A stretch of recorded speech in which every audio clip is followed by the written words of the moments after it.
interesting subject, is managing security risk in a volatile, uncertain, complex, ambiguous, and digital Africa. Before we dig into this, I think it's important that we look at some of the definitions, and that means sort of going back to the basics. Let's go to slide 2 now. In the US and the world, we're presented with a volatile, uncertain, complex, and uncertain future. And the guys in charge at that time, they thought the thing was simply to topple bad regimes in Afghanistan and Iraq and use nation building strategies to transform them into good regimes. Well, that strategy fell apart. And the United States and the world and its allies became involved in prolonged global insurgencies. So something that has been so simple, a simple solution in 2001 had become uncertain, complex, and ambiguous by 2011. Throw on top of that something like the Great Recession, the largest global economic downturn since World War II. Between 2007 and 2010, we saw unemployment rise, GDP decline, and the economic situation of the world was volatile, uncertain, complex, and ambiguous. Let's go to slides 3, whoever's in control. 12 weeks of peace and quiet. What actually surprised me was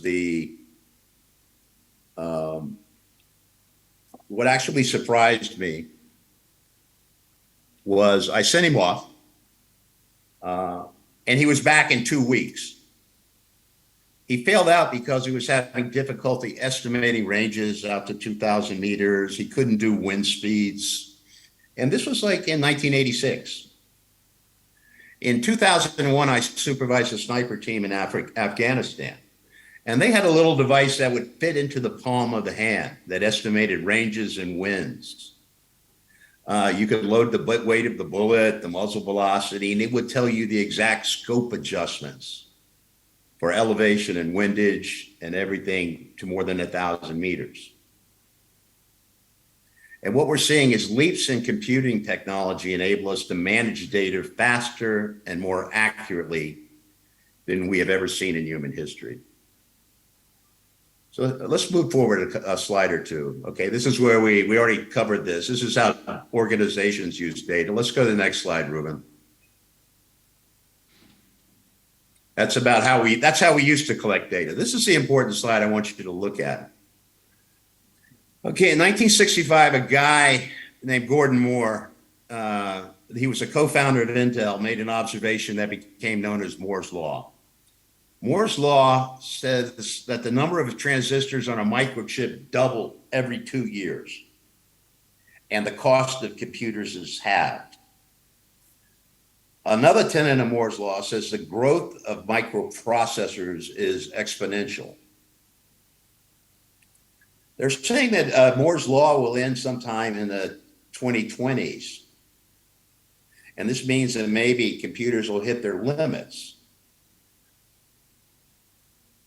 But shrinking transistors have powered advances in computing for more than half a century. And people are going to find other ways to make computers more capable. Instead of physical processes, applications and software will help improve the spread and efficiencies of computing. Cloud computing, wireless communication, the internets of things, and the quantum physics all play a role in the future of computers. I think what's important to note in this is we're at the time right now, if you look, where the computer is capable of matching the human brain. And this is why you're hearing all these different discussions about artificial intelligence and things like this. Because artificial intelligence can analyze data. It can fuse it together. It can see things and predict things. that we haven't been capable of in the past. So let's go to the next slide and talk a little bit about that. I mean, the question is, can data mitigate VUCA? And I think if you look at a lot of the things going on now, let's take a look at slide 9. What we're talking about is digital public infrastructure. Over the past few years, the world has been troubled by many challenges, not the pandemic, the war in the Ukraine. Now we're having a climate crisis where every place is hot. You've got a sovereign debt crisis. You've got recent economic problems around the world. Our societies are being challenged to the core. However, there is one silver lining in all this, and that's the power of carefully designed digital public infrastructure to provide transformational solutions. And the potential for DPI to contribute to positive change in the world has become a significant focus of global leadership. The DPI initiative is a collection of digital platforms, such as citizen identities, passports, e-banking identities, payment wallets, et cetera. Is there anybody from immigration here? They should be listening to this because I had trouble getting a visa too. Anyway, such technologies are built through collaborative initiatives of public and private enterprises and are key pillars to the growth of our modern societies and a democratic way of life. The goal of DPI is to provide a seamless and efficient way for citizens to access government services and promote inclusive development for all. This very initiative is now under more significant threat than ever. And it is imperative that governments take the initiative in its protection and proactively monitor non-state actors. Disruption of such services by threat actors is never far behind, and it's somewhat ahead in terms of technology. And this is particularly true in the banking and financial industries for transactions. And threats ranging from phishing to malware attacks on people's devices and the banking structure are rampant. And I think everybody knows that in Nigeria because everywhere I go in the world, they talk about 419. And if I go to my email and look in the spam, I've got somebody writing me from Saudi Arabia. I've got somebody writing me from everywhere. How to make a lot of money if I just give them some money. Let's go to slide 10. And what we want to talk about here is what governments need to are involved in is critical infrastructure protection. Critical infrastructure protection is the need to protect a nation's vital infrastructure, such as energy, power, oil and gas refineries, ports and airports, banking. Every government in every nation has a responsibility to protect. Every government has a responsibility to protect these essential critical infrastructures against natural disasters, terrorist activities, and cyber threats. From energy organizations to transportation companies, it is paramount that security in all crucial infrastructure sectors is the highest standard, and that of disaster preparedness, response, and recovery are top priorities. And the three common components of critical infrastructure that need security considerations are industrial control systems, operational technology, and SCADA systems. And SCADA systems are basically supervisory control and data acquisition. And that's who has permission to access what data in the system. So with these tools, I mean, the world is changing and digital and physical systems are converging.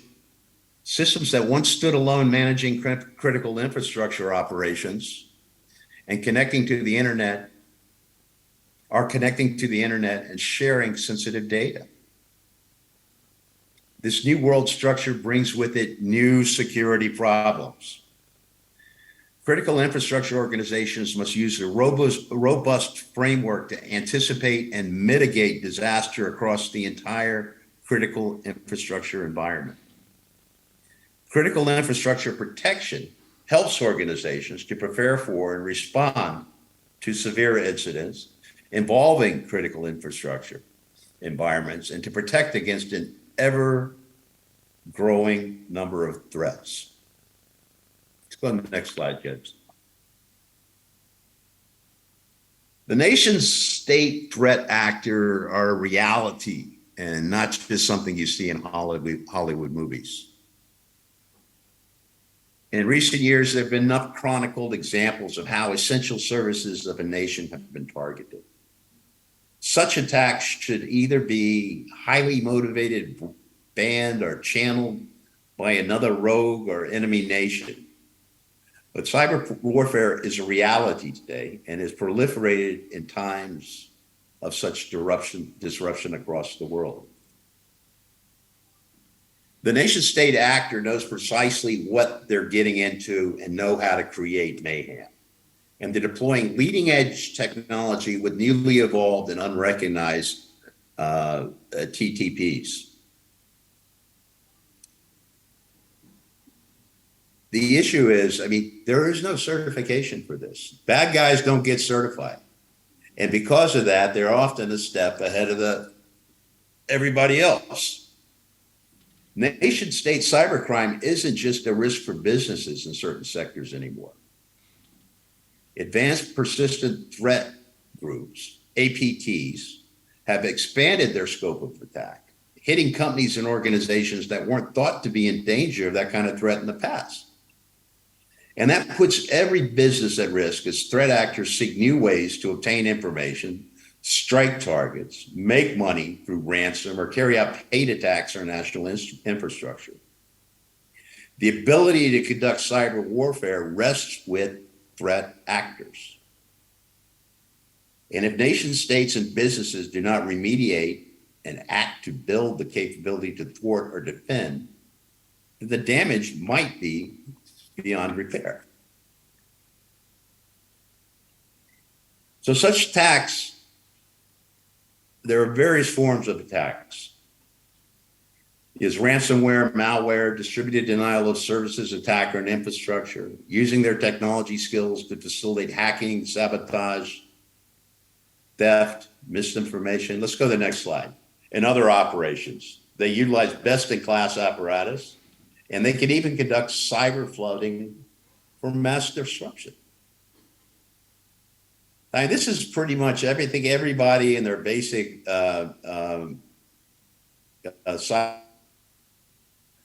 understands what malware is.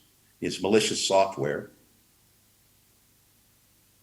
Programs are intended to enter the digital infrastructure devices like mobiles and computers and disrupt operations and achieve unauthorized access. But the result could be financial losses, digital infrastructure failure, and data breaches. Distributed denial of service attacks. They're designed to block access to authorized users by flooding the target system, the network, or the website with traffic. Engaging networks with botnets or botnets, attackers can blast off enormous traffic volumes, leading to systems disruptions and severe downtime. I think everybody knows about insider threats. These are the types of threats that occur when employees within a company exploit their access rights, leading to maliciously or accidentally damaging the digital network infrastructure. This might involve data disruption, unlawful access, or theft of private information. APTs, advanced persistent threats. They're sophisticated targeted attacks that are generally conducted by highly resourced and trained rivals. They intrude on networks, extract sensitive data, or maintain ongoing access to digital devices or resources. These these types of attacks are frequently sneaky and tenacious. Then we have the Internet of Things, which is full of vulnerabilities and are on the increase. These devices have insufficient security measures that enable attackers to take advantage of the existing susceptibilities, intrude on unauthorized access, or use them as entry points for more significant digital infrastructure approaches. Cryptojacking is when a malicious attacker engages in cryptocurrency mining without authorization on computers. This typically occurs within the anonymous cryptocurrency, Monero, which enables mining with a regular CPU. It comes similarly to a typical cyber threat. Either the user goes to a malicious injected malware website or clicks on any phishing email.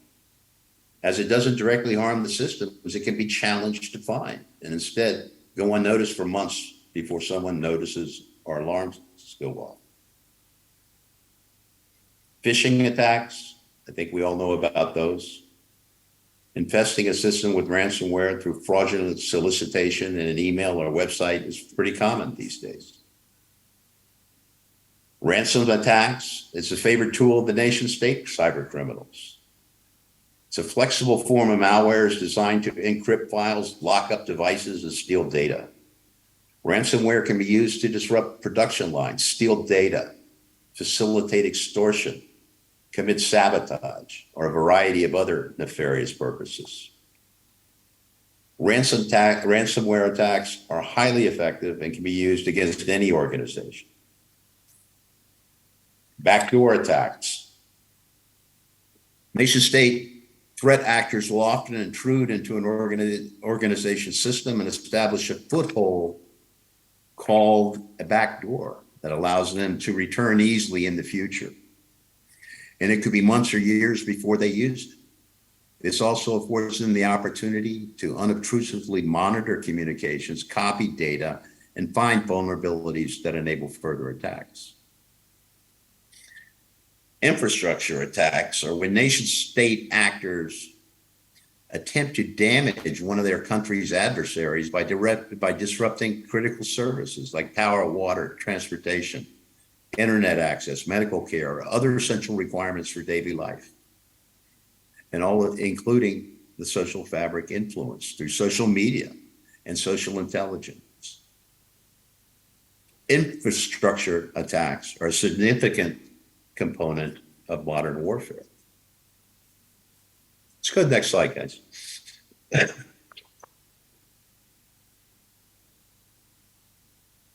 Where's awake? Oh, there we go. Okay, let's look at in summary. Nation state, in safeguarding digital and critical infrastructure necessitates a thorough knowledge of the dangers it encounters. Recognizing the numerous risks mentioned above, individuals, businesses, and governments can create proactive security measures, designed robust incident response plans, and promote a culture of cybersecurity awareness to protect their digital infrastructure and assets. One must not underestimate the power of social media.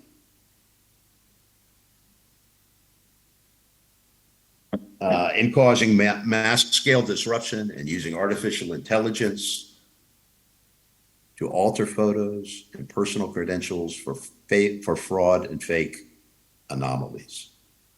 And nation-state threat actors will use a wide variety of means to accomplish their goals. But nation-state cyber attack facts offer insights into their go-to attacks employed against both public and private sector targets. Let's go to the next slide. And this is where it gets into basically what we have to do as security professionals. It's essential that specialists are engaged to provide digital infrastructure defenses and services. They have to be able to do digital infrastructure audits. These are comprehensive cybersecurity posture testing on a routine basis. They need to do any sort of e-transactions infrastructure vulnerability assessments. There needs to be decentralization of blockchain solutions for payment wallets. And then there are banking compliance audits and deployment of SIEM and source cybersecurity. There needs to be some attention paid to social intelligence orchestration and assisted advisory. These are like social media monitoring solutions. It's AI augmented news feed filtering and data mining with social intelligence collecting and gathering and reporting for threat indicators. We need to address cyber resiliency strategies. We need to build conclusive cyber resiliency posture for government departments and commercial departments. And we need to test and audit the existing defenses with red team exercises. We need to look at digital infrastructure policy.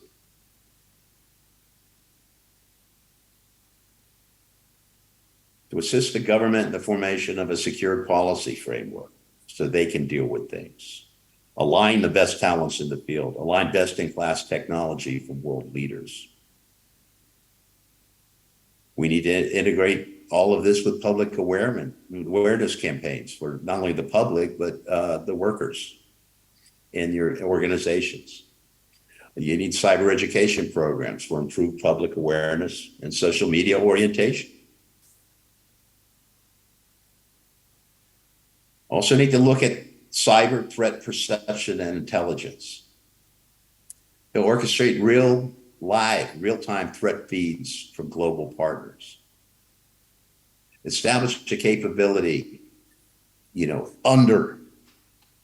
with former intelligence officers from the best countries and with the best practices, and provide advisory to organizations and governments across the geopolitical threats perception and build data repositories for advanced analytics.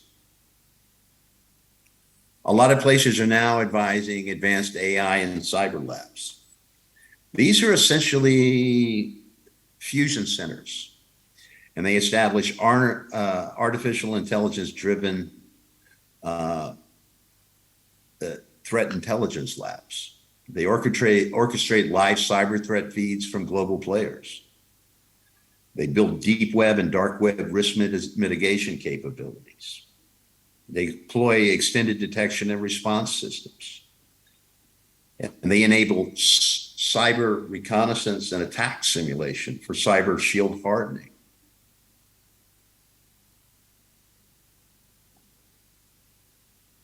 I think red team exercises are something that everybody should use. And this is to simulate wargaming for existing infrastructure. What happens as it goes out? How do you fix it? What are the vulnerabilities? Can people get in? Something else a lot of people are doing is decentralized ecosystems.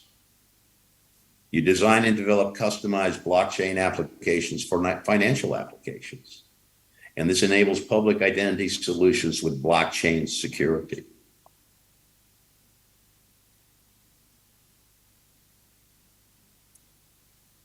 Another critical thing that's happening is integrated command and control centers, which is another aspect that we're talking about. This is beyond just cyber, but it's deploying state-of-the-art ICCC for all critical infrastructure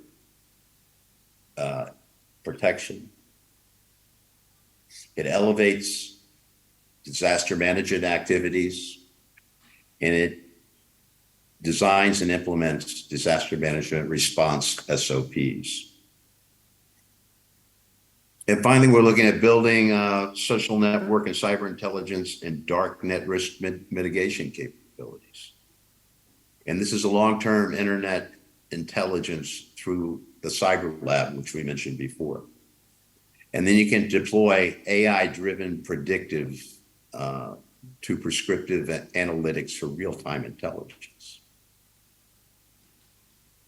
So yes, I think, data can mitigate VUCA through cyber labs, infusion centers, and integrated command and control. You can manage VUCA, but it's very vulnerable at this point. Let's go to the next point, where we're at right now. And it's up to us as security professionals, number one, to harness data to anticipate the future, to use it as a tool, but also understand that we're the guys that are going to be responsible for protecting that data. And that's a tremendous responsibility. It comes down to hiring the right professionals. And a lot of this stuff is moving so fast, there aren't certifications for it. So anyway, I think that's sort of my conclusion, but I can take questions, and let's go to the next slide.